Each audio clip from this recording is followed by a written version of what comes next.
Yes, kanogere mbahaye ikaze rero ni ya makuru yaranze iki cyumweru rero cyari kirimo amakuru menshi cyane kabisa tutabasha kuvuga, ariko mureke turebere hamwe amakuru y'ingenzi yaranze iki cyumweru.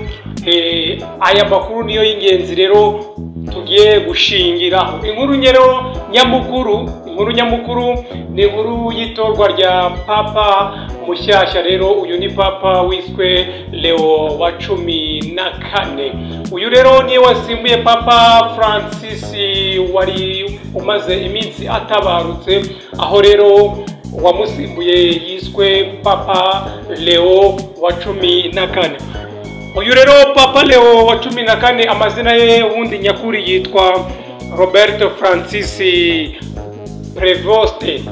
Uyu rero niwe mupapa ubungubu uyoboye Kiliziya Gatolika ndetse n'isi muri rusange. Uyu rero yavutse mu mwaka w'1955, bivuze ko ubungubu ari kuzuza imyaka 70 y'amavuko. Rero niwe muyobozi wa Kiliziya Gatolika kuri ubungubu ndetse n'isi. Ubyumve cyangwa se ntubyumve, niwe muyobozi waraye umenyekanye ko atowe n'abakardinale bari bateranye hariya barenga 133 baje rero gutora uyu mupapa mu bintu bigoranye cyane kugira ngo uyu mupapa atorwe. Rero umwotsi w'umukara ni kimwe mu kiganje hariya i Vatican.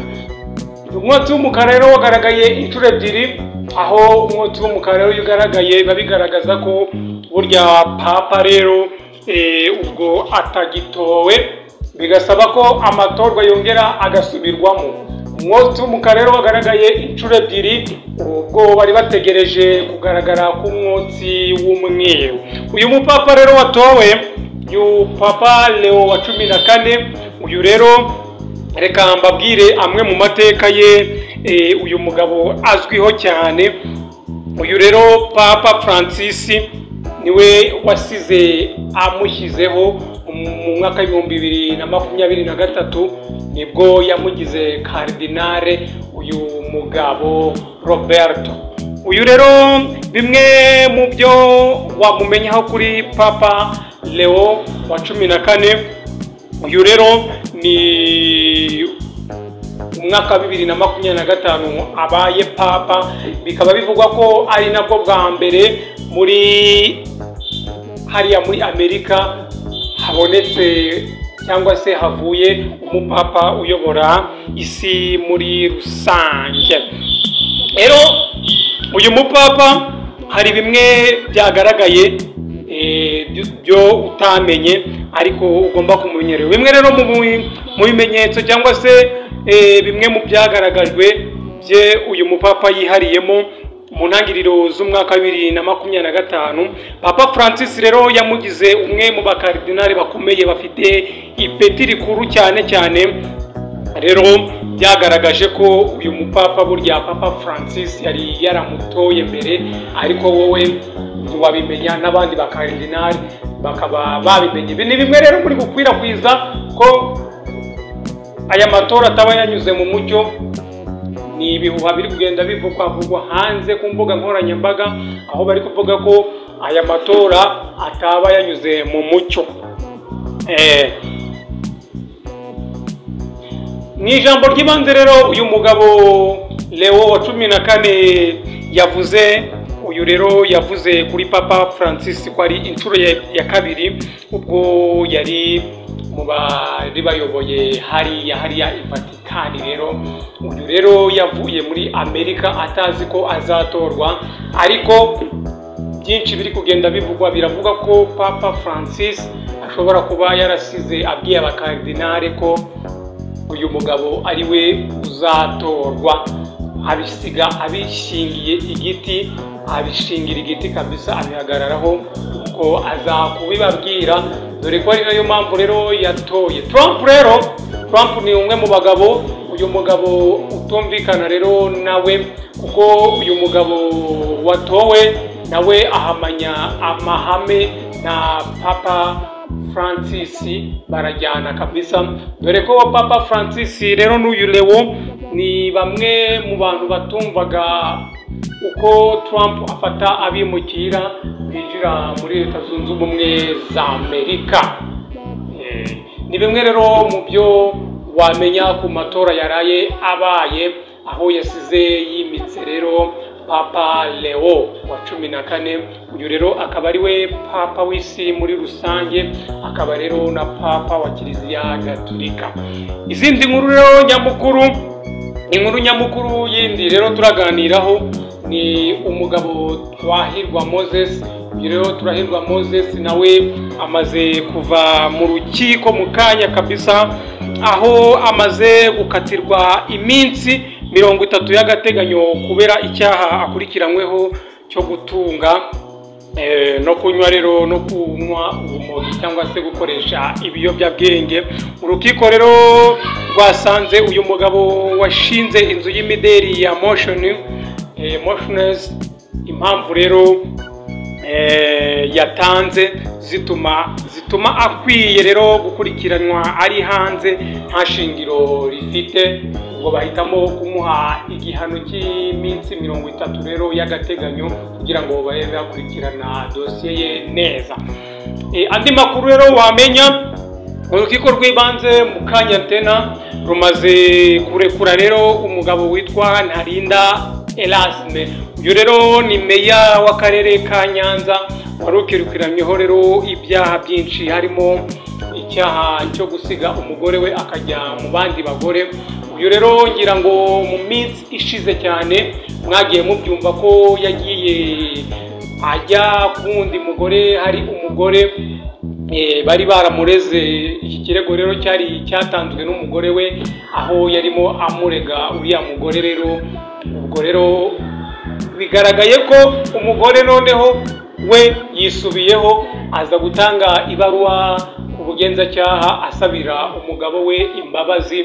Meya rero niko gufatwa umwanzuro wo kumurekura. Mu kanya gashize nibwo uyu mugabo rero ageze hanze, bivugwa ko rero umugore ari we wamusabiye imbabazi.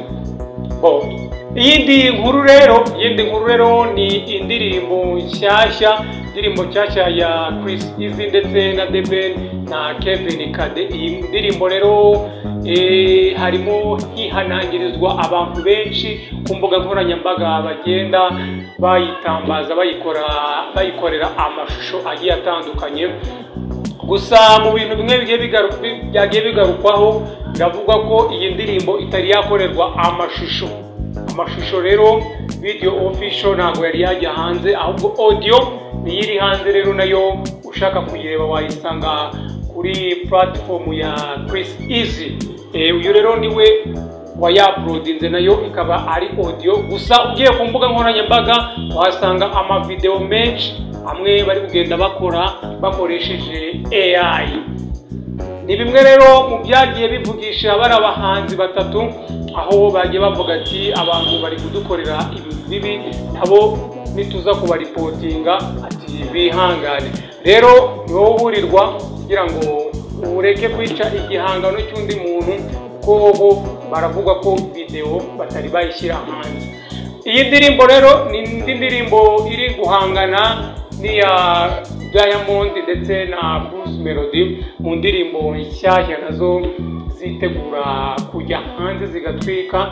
Iyi ndirimbo nayo rero ni imwe mu ndirimbo itegerejwe ariko ikaba itarajya hanze, ariko nayo abantu bakoresha ama AI barangije hanze gushyira hanze indirimbo zivuga cyangwa se zirimo amashusho arimo Bruce Melody ndetse na Diamond Platnumz, aho benshi bari kwenda bareba amavideo bakavuga se ibintu bimeze bite, kwijwi turi kumva atari Diamond, ibindi ko tutari kumva ko ari Bruce Melody, ni AI. Ntago indirimbo yari yajya hanze, indirimbo yo muyitege mu minsi mikeya.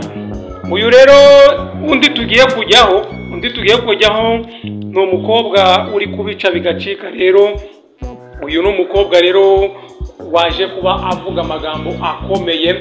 Iyi video yari imaze iminsi iri guca ibintu rero ati rero ni umukobwa witwa Natasha muri iyi minsi rero nawe ari gutweka cyane, avuga ko ni mu kanya aho amaze guhura n'ikinyamakuru Igihe, yari kuri televiziyo rero we yiyemereye ko harimo agafaranga kabisa yajya kuri kamera akambara ubusa ubundi agakina filime y'urukozasoni, ariko yaje kubavuga ati njyewe YouTube ntago ari platform iri hejuru cyane ku buryo najya gushyiraho cyangwa se najya gukinira umuntu filime nyina ibyo bintu, ati keretse iyo video iri buce kuri Netflix, ati iri buce kuri Netflix nakora ibishoboka byose icyo bansaba cyose ariko nkagaragara, dore ko aba ari no kwagura izina ryanjye.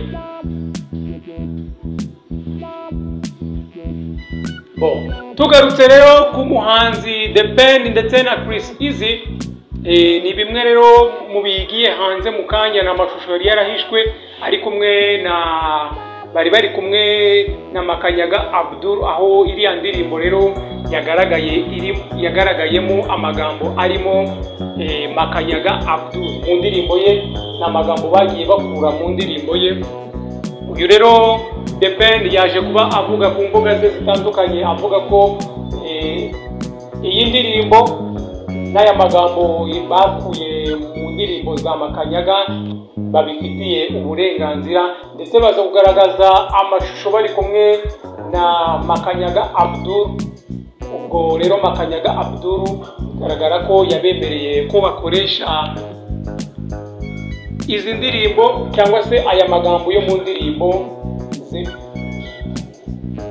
Ibindi rero turakomeza tubikurikirane, gusa ntavuye ahangaha muri studio ntababwiye kambasomere amagambo y'uyu mukobwa we yaje kuba rero yivugira. Uyu mukobwa rero uyu rero wavuze ati njyewe uyu ni Natasha, rero ni video imaze iminsi iri gutreninga kabisa, abantu bavuga ati hahiye mu Rwanda. Ati rero uyu mukobwa nawe aje nka bya bindi bya Jackie. Rero kanze mbasomere mwiyumvire namwe ibintu yaje kuba avuga. Ibi rero uyu mukobwa yabigarutseho mu kiganiro yagiranye n'Igihe, akaba yasubizaga rero by'umwihariko abibaza cyangwa se abamubajije kuri filime yitwa Love's Cage. Iyi ni filime rero igaragaramo uyu mukobwa ari kumwe n'umusore bari kuryamana mu buriri. Uyu rero mbabarire aherutse gukora agashya rero agace muri iyi filime, ashyiramo rero ayo mavideo ari kumwe n'uyu musore w'urukozasoni, aho abantu benshi n'abanyarwanda muri rusange batabyumvishe neza. Muri iki kiganiro rero Natasha Ndahiro yavuze ko ibyo yakinnye muri filime byari akazi, kandi ko yaba inshuti ze n'umuryango we ndetse badakwiye kumugendaho, dore ko ibingibi ari bye mu buzima bwe. Ati nge rero abantu mbona bandeba cyane bamvugaho ibintu byinshi ngo nazanye uburaya, ariko se ni nge wa mbere ubuzanye? Ati ko mureba amafilime yo hanze, ko mureba amafilime asobanuye, ati ko mureba ibyo bintu, ni nge wa mbere waba ubizanye?